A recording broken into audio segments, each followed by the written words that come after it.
Assalomu hurmatli obunachilarimiz, bugun o'sha legendarniy Gentra obzorimizda boshladik. Look at me, habibi.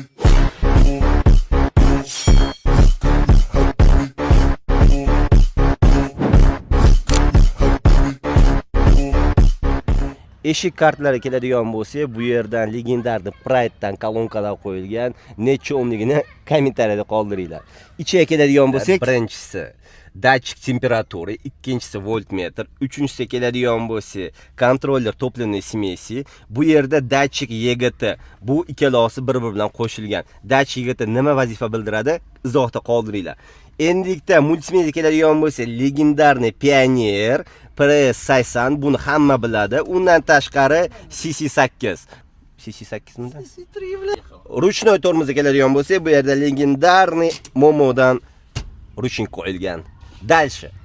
Tashqiga chiqadigan bo'lsak, legendarniy Epica tormozная sistema qo'yilgan. Bu dushim Brembo qo'yiladi. Endi расширителlar keladigan bo'lsa, расширительga Art Tuningga особый rahmat deymiz, потому что полный komplekt oldi orqa в круг desak ham bo'laveradi, ruchnoy qilingan. Endilikda serдце, dusha avtomobili keladigan bo'lsak, operator keling. Buni ruchnoy Black Ops Custom 24 dagi Ulubeyga qilgan. Ko'ringlar, aktivniy subwooferlar va usiloklar. Endilikda necha wattligini kommentariyada qoldiringlar. В целом avtomobilimiz полностью ruchnoy qilingan. Ot kuchini topganga asosiy podarkimiz bor. Motor nasib ko'rsatmaymiz. Nima desa, bu sekret kompaniya. Shunaqa obzorlar yoqayotgan bo'lsa, like bosinglar, izohlarda kommentariy qoldiringlar va обязательно obuna bo'linglar. Salomat bo'linglar.